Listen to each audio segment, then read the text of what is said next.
that we find ourselves, for those of us here in person, and many who are at home also, on the ancestral and contemporary land of the Seneca people, the keepers of the western door of the Haudenosaunee. We gather to reflect, to connect. We gather knowing that what we do matters out in the world. And so we're going to hear from one of the two organizations that our children voted for, one of the two recipients for this year's Greater Good. Friends, I'm Nick Coulter, co-founder and Chief of Development for Person-Centered Housing Options. We are this close to finishing up Cecilia's Place. For folks that don't know PCHO, we provide outreach to the homeless, we provide housing, as well as care management services in the Rochester community. We are finishing up the development of Cecilia's Place, a 15-unit affordable housing project for our folks that we serve every day. PCHO will have staff on site, we'll have a community room and kitchen. Cecilia's Place will be completed by the end of this year, and we'll be moving people in, so it's really awesome. Check it out, and hope you can support us.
So it was pretty small, and I don't know if you all could see it, but there was a little caption in that video that said, "Watch as it comes to life."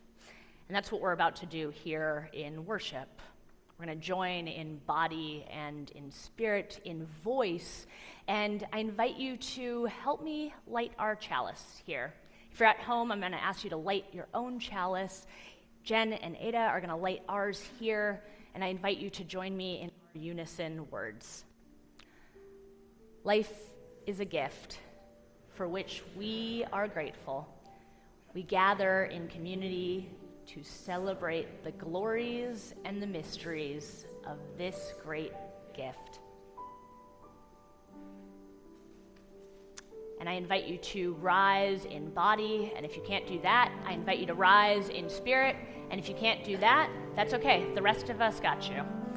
Join me in singing, "Though I May Speak with Bravest Fire."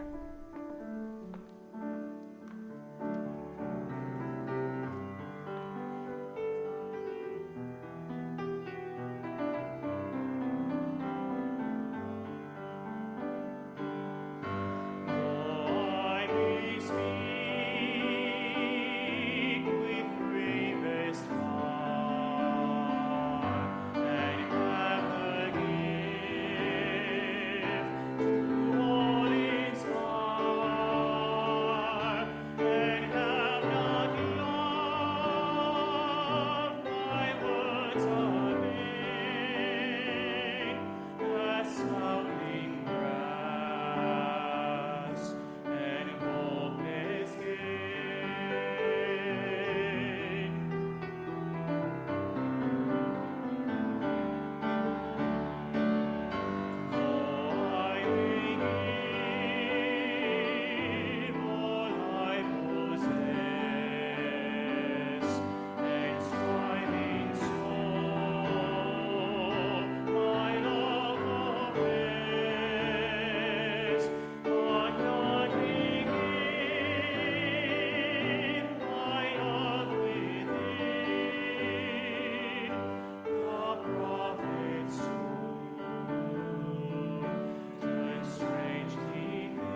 family and I, thanks for that. Wonderfully for my family and I, as we hosted Thanksgiving last month. I'm messing with this. Can you all hear me okay? Yeah. Our online folks can't, though. Oh, okay. This is green. I'm green. There we go. Maybe it's just not close enough. Can you hear me now? All right.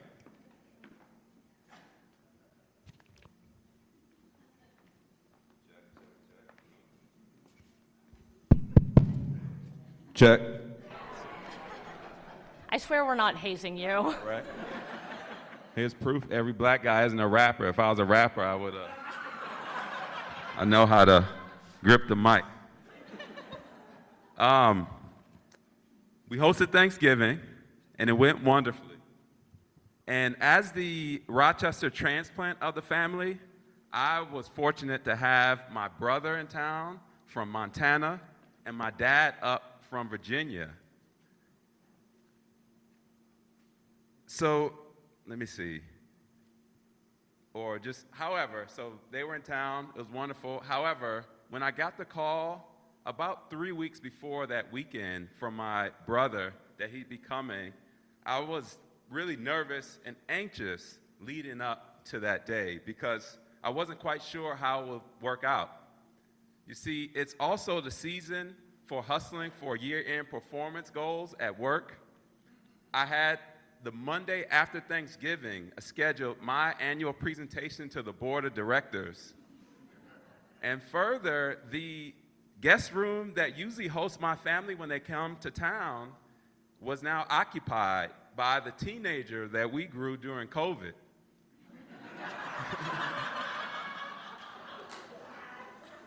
And that teenager, along with the almost teenager, had our household in a period like no justice, no peace, at a time that it's just not fun to be around.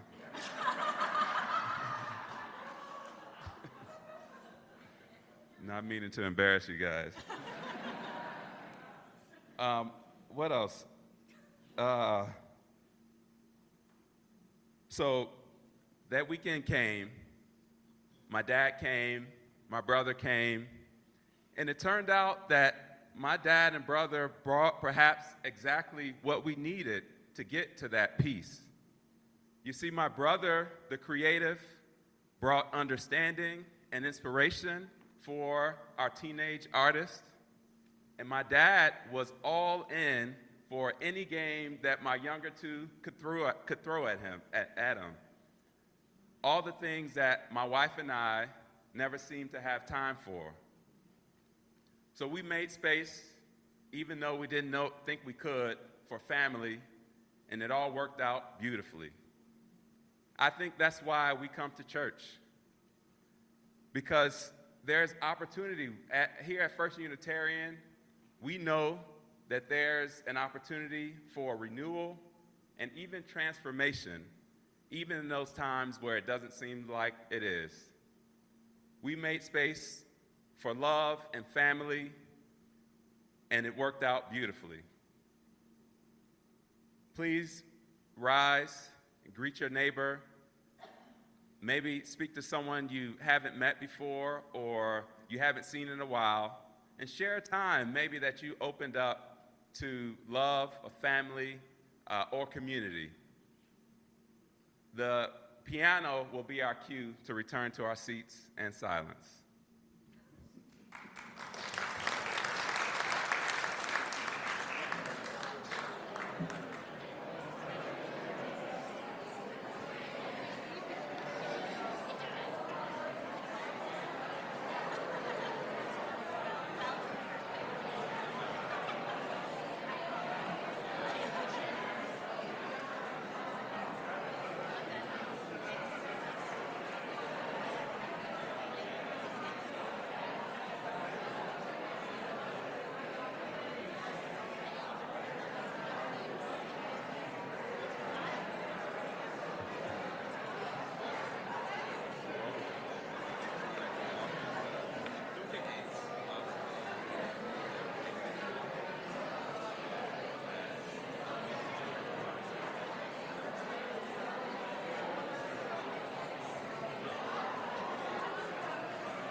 You're not the only one on Jamu. The Puerto Rican got it too.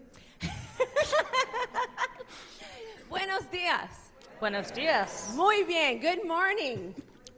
I love how everybody's awake. A beautiful sea of people. I'm Shannon Foose. I'm the membership coordinator here, so of course I love to see people, in addition to these folks.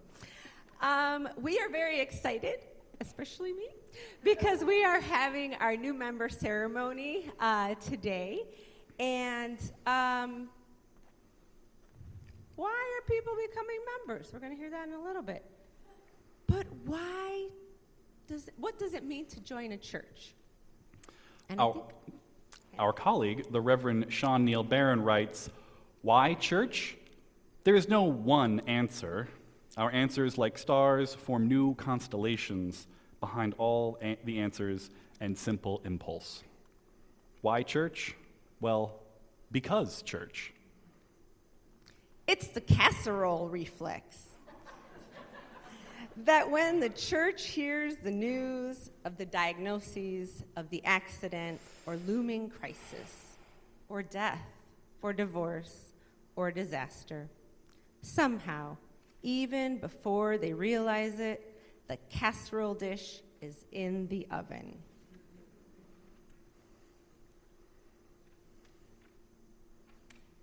Gotcha. An instinct to care, just baked in. The same reflex that taught me that when certain events happen, you don't call, you don't text, you go. You show up. Awkwardly, sure.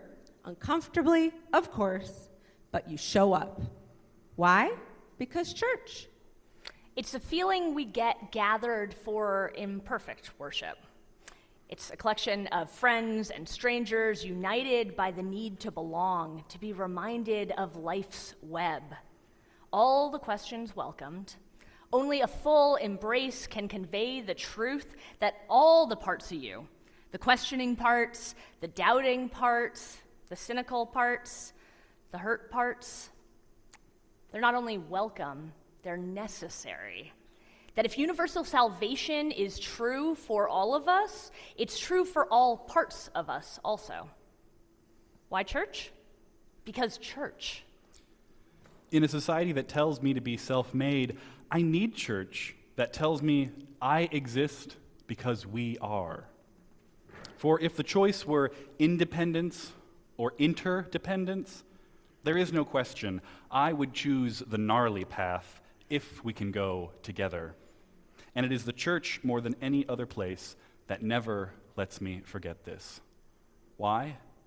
Because church.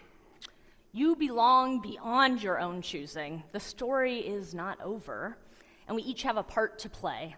And though you might not believe its underlying chorus or feel it moving within you at all times or trust it enough to let your guard down, what church can do is make love tangible, not theoretical.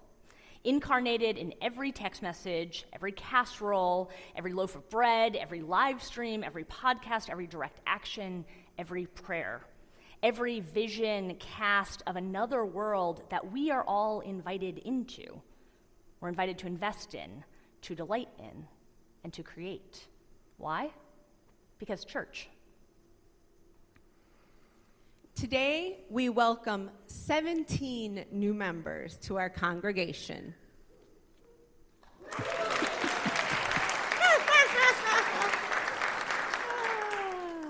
We are so grateful as they have begun to call First Unitarian their home, sharing their time, talent, and treasure, and they're entering into covenant with this community. And instead of me reading off their names, we are going to see them up on the screen, and they're going to introduce themselves. Hi, my name is Tiffany Moore Cordova, and I use she and her pronouns. I found you because I was searching for a community of people that are accepting and supportive, and I found in UU a group of people who care a lot about action, and who really encourage open communication and really listening and gaining perspective from people who are different and who have different opinions. And I am really joining because of the people that are here, and also because of the principles that we stand for. Hi, I'm Sarah Tigalar, and I am excited to be joining the church along with my 3 kiddos, Jamie, who's 6, Jesse, who's 4, and Mia, who's almost 2. We recently moved to Rochester from Memphis, Tennessee, about a year ago, and have been getting to know First UU and the area, and are excited to be moving our church home from the UU church in Memphis to First UU here in Rochester. And the kiddos have been enjoying the religious education so far, and I have been enjoying all the programs and getting to know everybody here. So I'm excited to be joining, and I can't wait to meet you. My name is Wendy Nelson, and I am extremely pleased to be joining the membership of First Unitarian Church today. I became a Unitarian Universalist about 5 years ago, and it was my experience in that congregation in Lafayette, Colorado, that gave me the courage to move to Rochester, knowing that I would have an amazing community here. I'm Mary Nelson. I just moved to Rochester April 1st and found this beautiful, wonderful First Unitarian Church. I am so pleased to be becoming a member. I was looking for fellowship and new community, love, caring, volunteering, and I found it all here. My pronouns are she, her, hers. I'm Phyllis Guberman. I use she, her pronouns. I've been attending First UU since the summer when I moved to Rochester and have met a lot of friendly, caring people. I've been a Unitarian Universalist since 1995 and feel that being a member of a congregation makes me feel more connected. Hi, my name is Phil Porter, and I am really happy to be a part of the First Unitarian Church of Rochester. I have found a community of people that I really wanted to be around. I feel very accepted and welcomed. Wanted to be more Phil.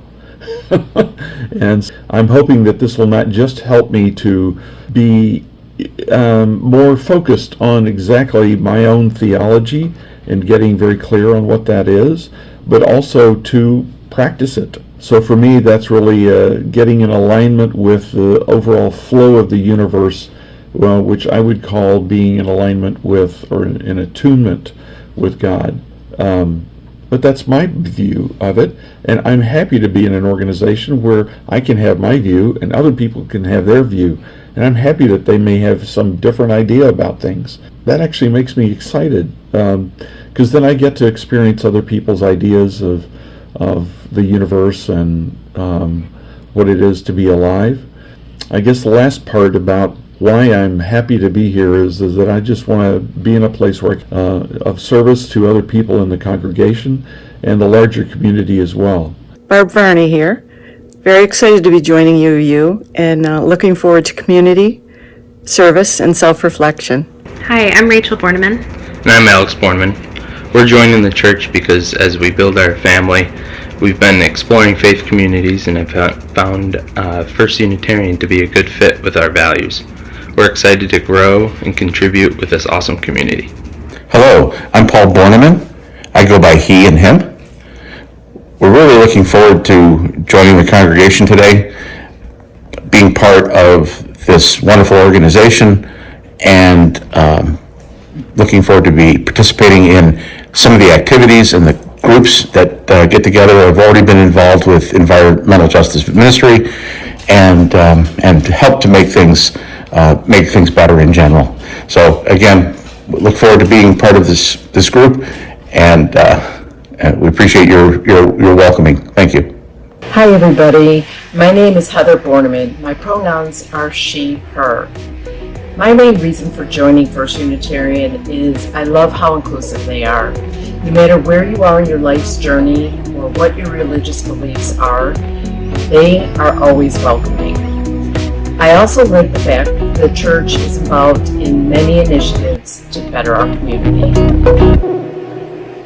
Well, Heather, so this is the moment you go from they to we. So I'd like to invite our new members to come forward.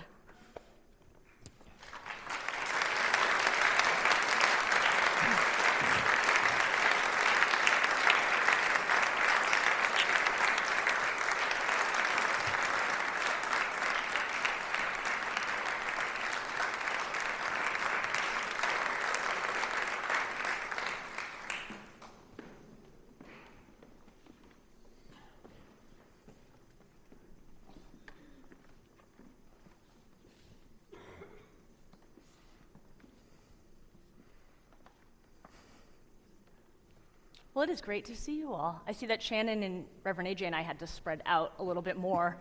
And that's what church is. It's making room for other people. And it's an honor and a joy to welcome each of you as a member into this community. Based on those videos, I know that you don't think that entering into spiritual community with these people is a casual thing.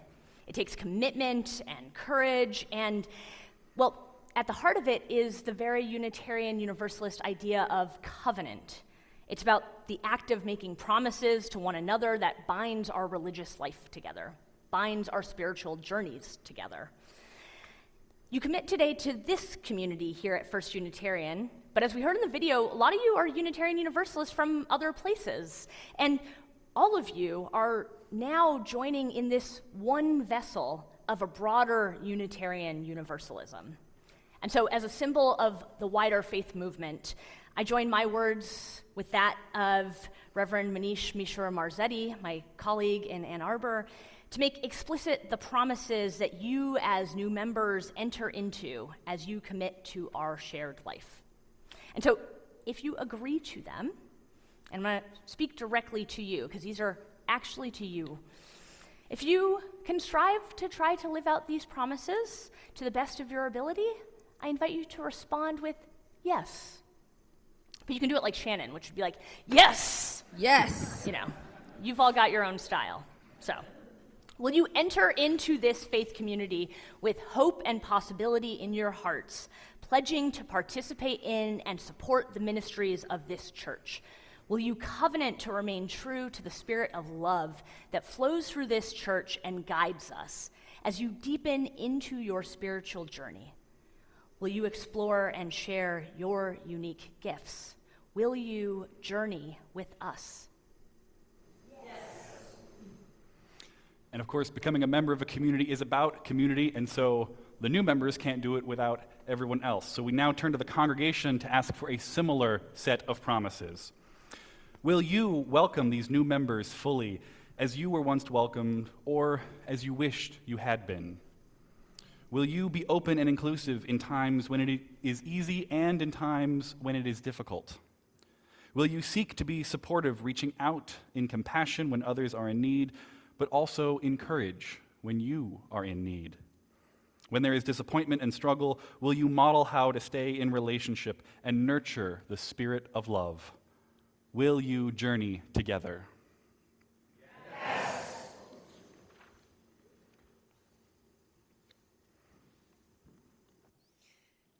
Thank you. After the service, we'll gather in the Susan B. Anthony Lounge to have you officially sign the membership book, and we'll offer you some gifts. Among them is a chalice pin. Some of you out there have one on your name tags. They can tell you about that too. It symbolizes sharing, witnessing, generosity, sacrifice, courage, illumination, and love. We hope that as you wear it, you are reminded that all these truths live within you. Together, we build the beloved community. You joining is a blessing to us all. And just as the chalice, you each bring a light, one that no one else can bring. Together in community, we allow our souls to be seen and to shine. Together, light the fires of justice. Together, we illuminate the world.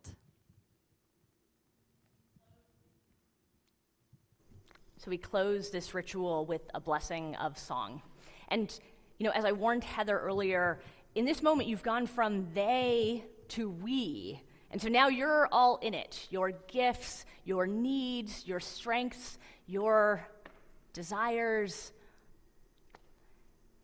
We close with a blessing of song. And you're welcome to take your seat and receive it, or now that you're a part of us, you're welcome to be an impromptu song leader and stay on stage if you'd like. It's your choice. Now's your chance to escape if you'd like.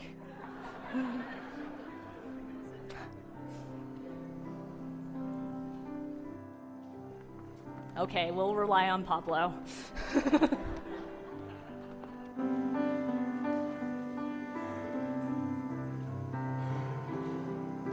We'll start with There's a Love Holding Me, and then the next verse will go to There's a Love Holding Us.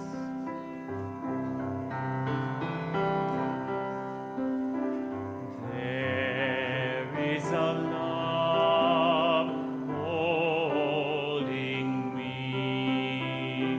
There is a love holding all that I love. There is a love holding all. I rest in this love. There is a love holding us. There is a love holding all that we love. There is a love holding all. We rest in this love. One more time, we rest. We rest in this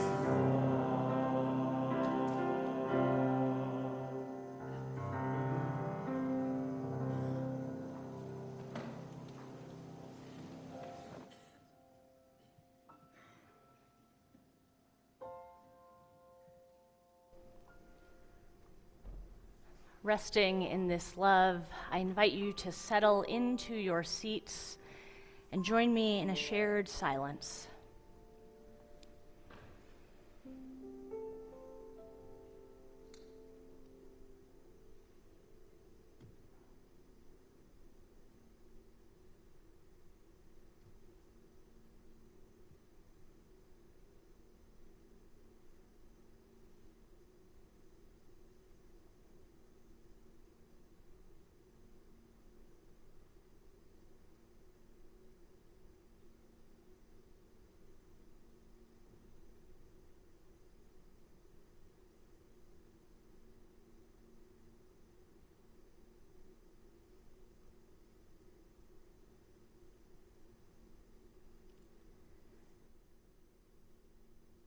Spirit of life, source of endings and beginnings, God of many names, no name at all, and one abundant love. We rest here in this time set apart in this circle of love.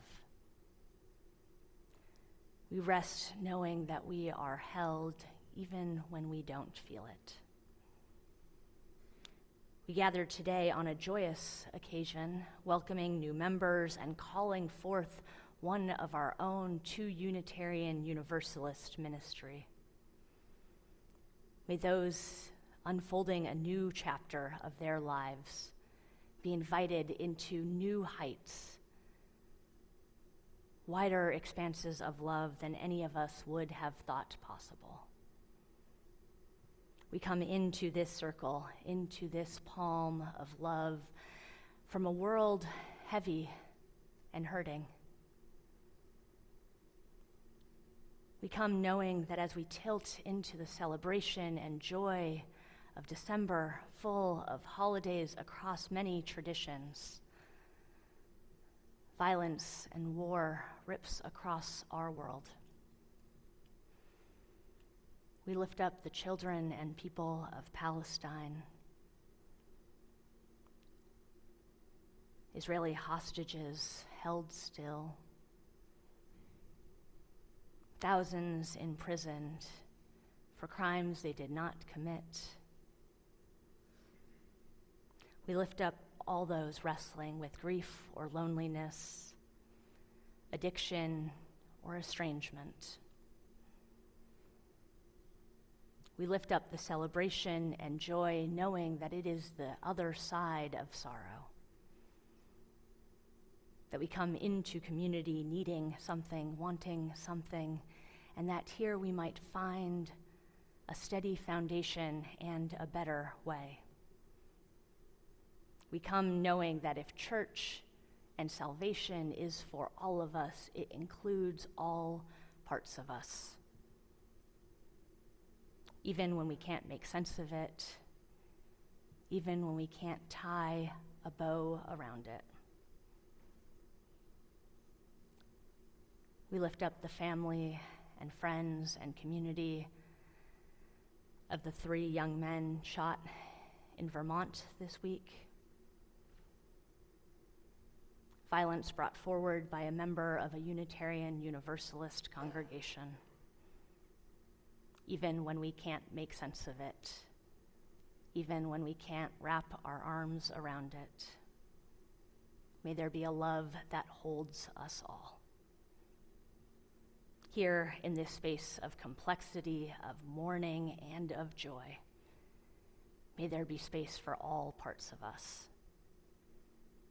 May we find, when our light has dimmed, a reflection in the glow of one another. May our chalice, our circle of love, our presence to one another be a healing balm. Here in this space of love, may we unfold ourselves to the mystery. May it be so. Amen.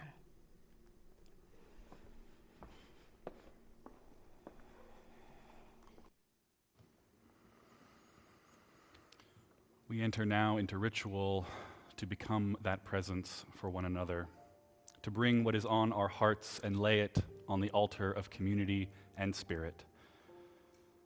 Honoring the complexities of life, bring to mind whatever grief is heavy on your heart, whatever growth you are proud of experiencing, whatever gratitude is alive within you. Online, you are invited to share in the chat, and here in the sanctuary, you're invited forward to light a candle. If you would like an usher to bring a candle to you, please simply raise your hand. May we now share in this ritual of community care and witness to one another's hearts.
all that we hold in our hearts for ourselves, for each other, and for the world is held in this community and by a larger love that will not let us go. Amen. Blessed be.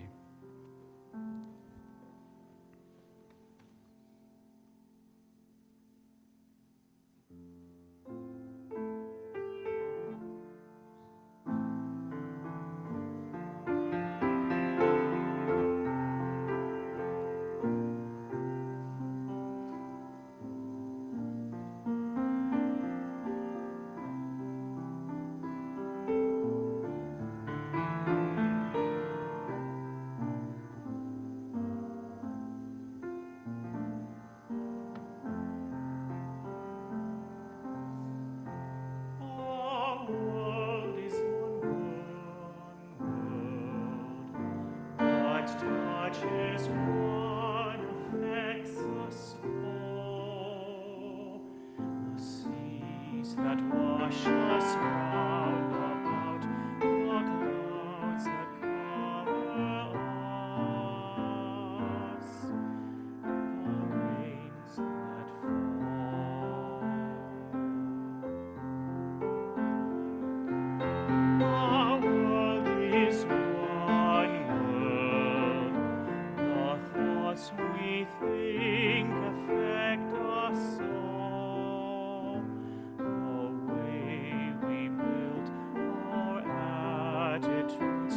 With love or hate, we make a bridge or wall. Our world is one world. Its ways of wealth affect us all. The way we spend, the way we share, who are the rich or poor, who stand or fall. Our world is one world, just like a ship that bears us all, where fear and greed make many holes, but where our hearts can hear a different call.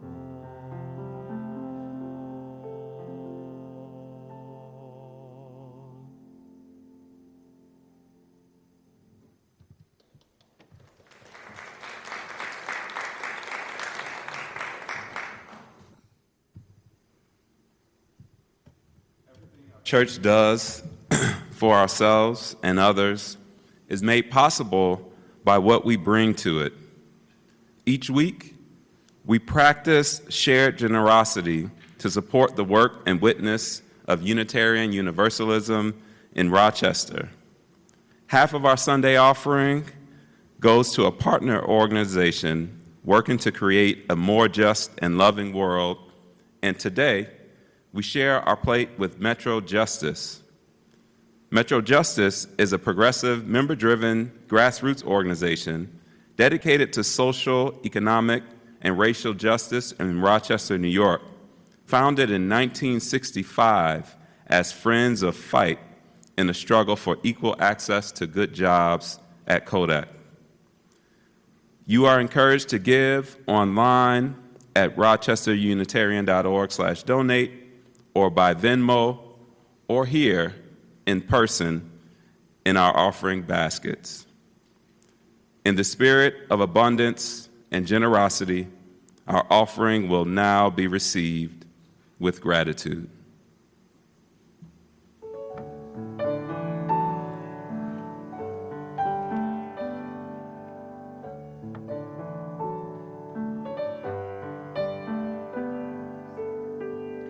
If I can stop one heart from breaking, I shall not live in vain.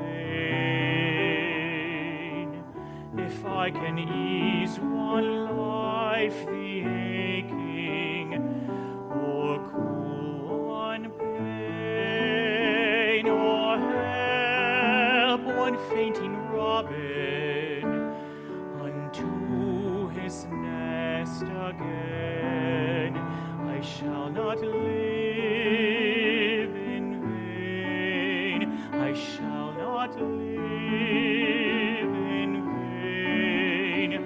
I shall not live in vain. If I can help one fainting robin unto his nest again, I shall not live in vain.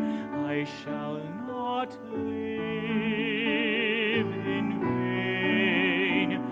I shall not live in vain. I shall not live in vain.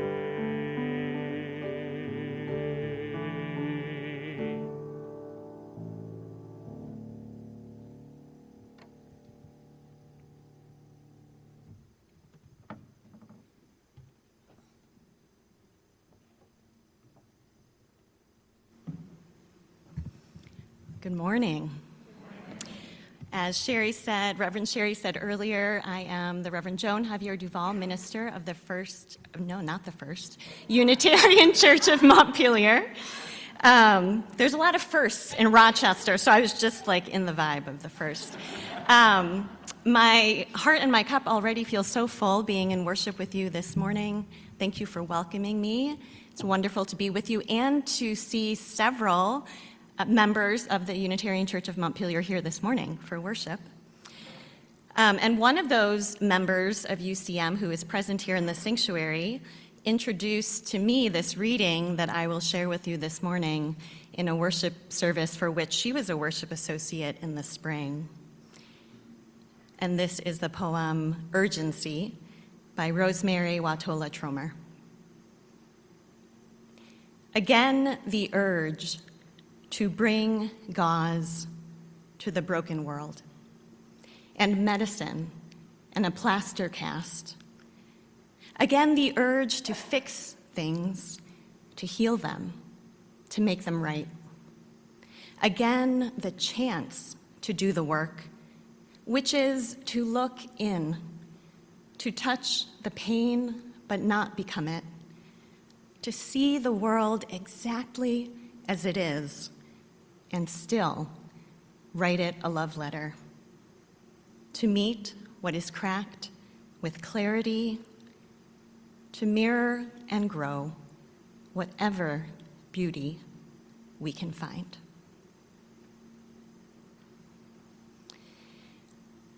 In another time of war and strife just over a century ago, a Universalist minister, L. Griswold Williams, was serving a congregation in Marion, Ohio, when he was required to register with the draft board. This was during World War I. Reverend Williams cited his religious objection to war and asked to be classified as a conscientious objector. A few years later, he was conscripted into non-combat service and was allowed to serve his time in France with the American Friends Reconstruction Unit. The bombs and the guns of the Central Powers had ravaged the French countryside, forcing many to leave their homes. And Reverend Williams worked with Quakers and others to construct the doors and the windows of the shelters that were to replace the bombed-out homes of French villagers. Reflecting on this experience, somehow he mustered the inspiration to write these poetic words of prayer. O patient master, workman of this world, shaper of all this home of humankind, teach me the truer trade of making doors and windows for men's souls, windows for letting in love's widening dawn, doors swinging outward freely on truth's pleasant ways. For Reverend Williams, the radiance of love was a stark contrast to the bleak realities of the bombed out and ravaged villages before him. Reverend Williams later served for 10 years as the pastor of the First Universalist Church in Barrie, Vermont, just down the road from where I serve in our state's capital city of Montpelier. It was during this time that he compiled a book of readings for worship, which contains the words of affirmation that hundreds of Unitarian Universalist congregations, including my own, return to on a regular basis. The original affirmation was called A Covenant for Free Worship, and it read as follows: "Love is the doctrine of this church. The quest of truth is its sacrament, and service is its prayer. To dwell together in peace, to seek knowledge in freedom, to serve mankind in fellowship, to the end that all souls shall grow into harmony with the divine. Thus do we covenant with each other and with God." Love is a big idea to place front and center in any theological statement. And right now, we Unitarian Universalists are taking audacious strides forward in placing love in the center of our re-envisioned shared covenant expressed in Article 2 of the UUA bylaws.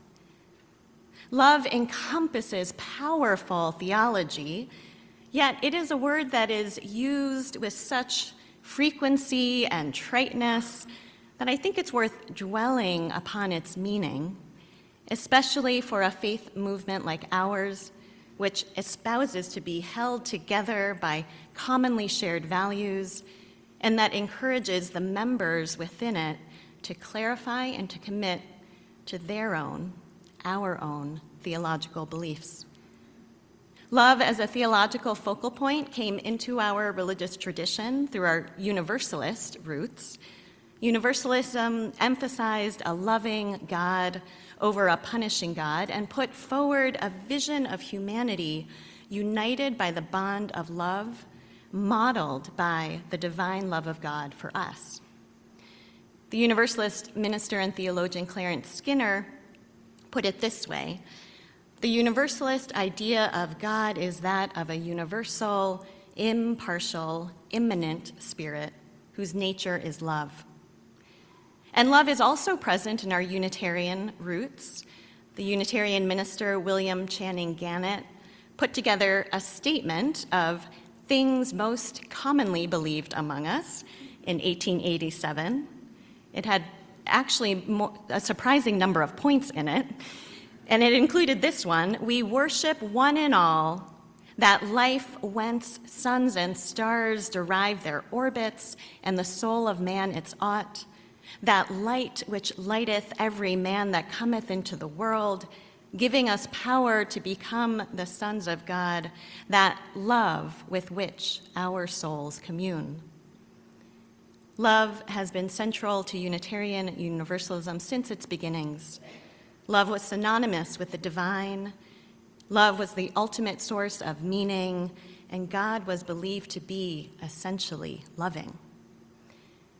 Now, our theology and thankfully our understanding of gender diversity has evolved significantly since the statements of Gannett and Skinner. A belief in God or the divine are no longer central to this faith, and instead theists and atheists, humanists and pagans all find a religious home in Unitarian Universalism. Love, however, endures. We continue to be drawn to name that which puts us in relationship with ourselves and others, and from which growth, healing, and justice can flourish as love. What I find unique about the kind of love that Unitarian Universalism claims as central to our faith is the boundlessness and benevolence of that love. This isn't a love that we reserve only for people who like all the same movies that we do, or only for the people who filled in all the same circles on their ballot on election day. This isn't a love defined by the traditionally rigid norms of male-female relationships. This isn't a love that we set aside and allow to turn to I don't know what word I was trying to say there. Turn to animosity when someone hurts our feelings. This isn't a love that ceases when the last bit of dirt is shoveled into our dear one's grave. This love that we place at the center is expansive, inclusive, and unbounded by time or distance. Love is ever present in our relationships with one another and with the divine. Love is the source of forgiveness, redemption, grace, and gratitude. Love guides how we move through grief when someone we are close to dies. I also want to recognize that what we claim to believe about love is largely aspirational.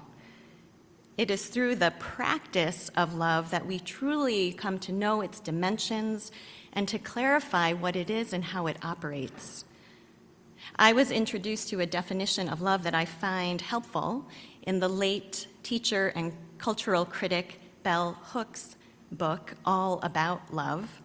And Hooks quotes the psychologist M. Scott Peck, who defines love as the will to extend oneself for the purpose of nurturing one's own or another's spiritual growth. This definition gives both direction and purpose to our understanding of love. There's an outward movement to it as choice and effort are exerted.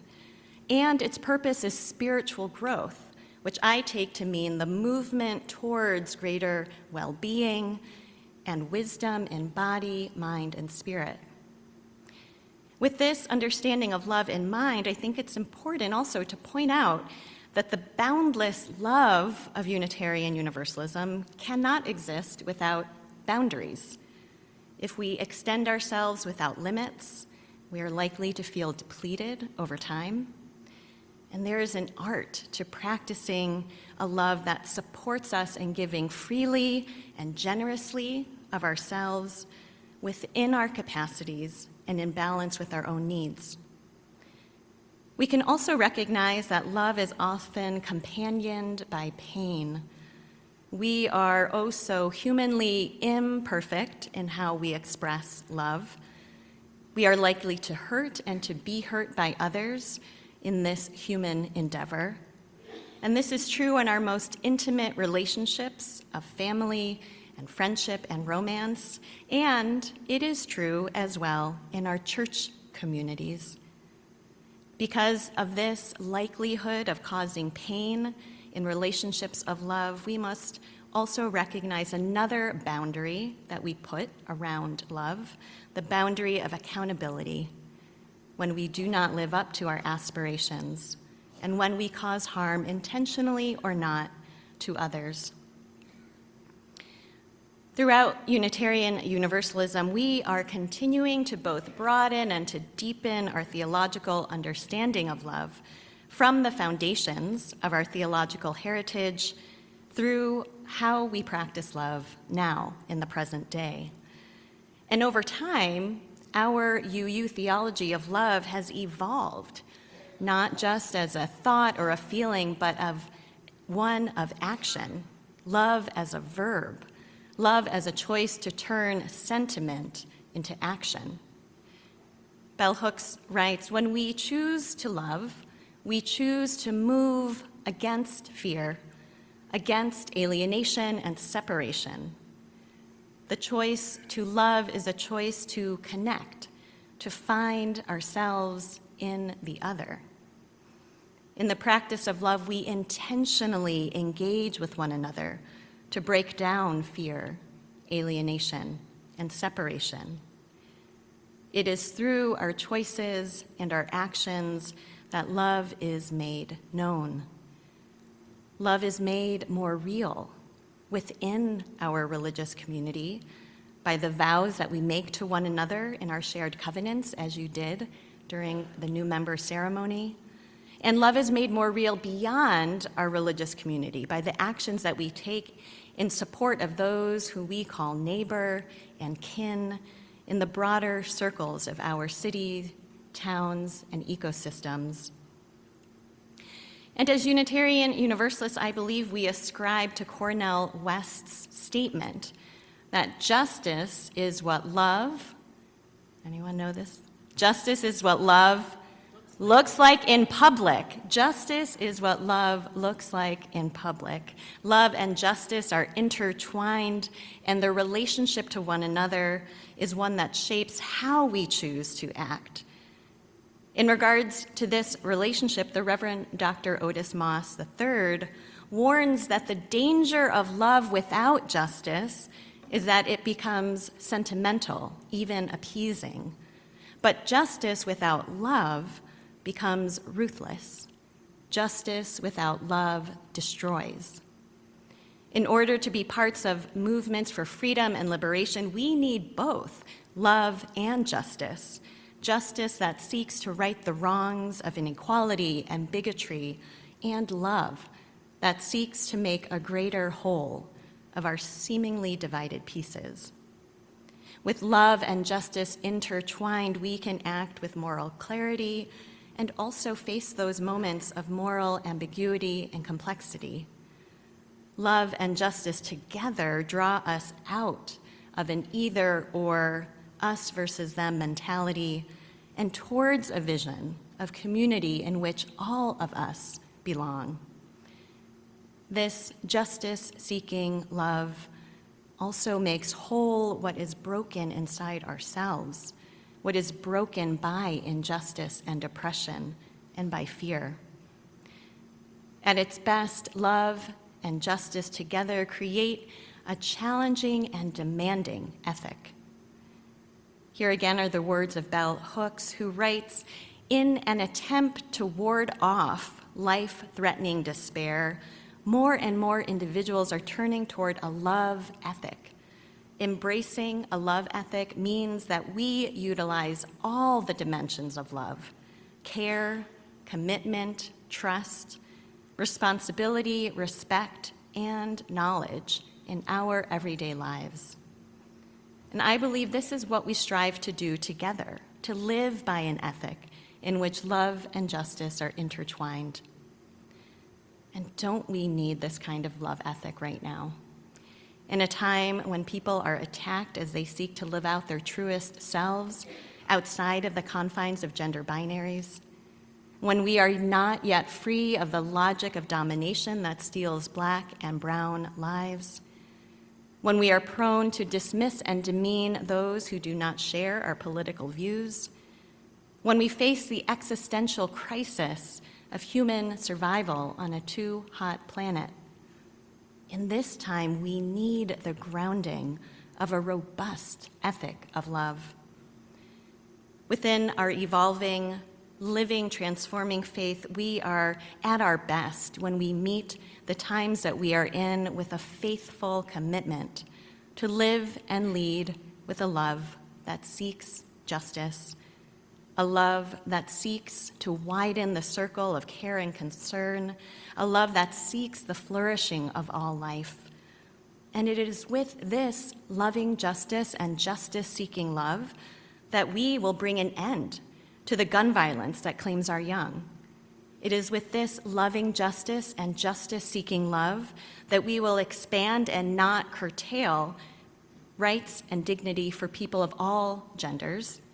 It is with this loving justice and justice-seeking love that we will ensure that more Black men make it safely home and to their mothers' doors.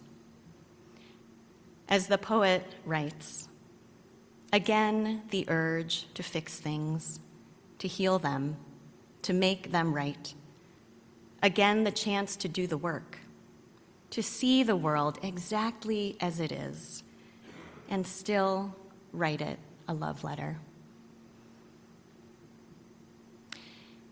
The theologian Rebecca Parker urges that there needs to be a home for a different kind of love, one that celebrates erotic intimacy and happiness, that fosters play and pleasure among human beings, and that respects all people as created in the image of God and as possessing divine gifts of freedom and grace that enable us to love one another. There needs to be a home built on the understanding that all life is interdependent, and where love can lie down and peace and take joy. If we can create a home for such love, it will indeed be a habitation that will offer hope for our world. Can Unitarian Universalism be such a home? I don't know the answer to this question, but I do know that we can try. We can try and we can live as if love is a doctrine. We can live as if love is a practice. We can live as if love is a path that can lead us to greater freedom, greater justice, greater healing, and to liberation. The Reverend L. Griswold Williams died unexpectedly in 1942 in his home in Long Island, just a few months after accepting a call to the First Universalist Church in Floral Park. He left behind his wife, son, and daughter, yet his legacy continues with those words he penned 90 years ago.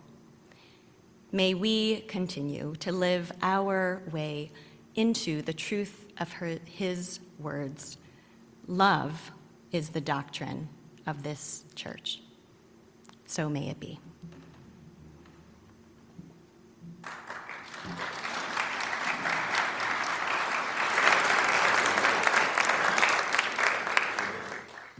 Please rise in body or spirit and let's sing one more hymn together. Love will guide us. We hope you're able to join us this afternoon for Reverend Burgess's ordination, where you'll hear the same hymn, but with a giant choir and a whole band. So this is a little preview for you.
The next opportunity for love and connection and community, of course, is our connection time. Please join us for the new member book signing and celebration in the Susan B. Anthony Lounge. We'll welcome all our new members signing the book. The young adult group is not meeting in Thoreau. They are actually going to be joining in the Susan B. Anthony for the new member ceremony. Anti-racism for white parents is meeting, and there's, of course, coffee and connection. Please join me now in the words to extinguish our chalice. We extinguish this flame, but not the light of truth. the warmth of community, or the fire of commitment. These we carry in our hearts until we are together again. And may you go from here with love in your heart and justice on your mind. May you go from here with inner resolve and collective courage. May you go from here meeting the urgency of the world with love, clarity, and beauty. May you go with peace abundant in your heart.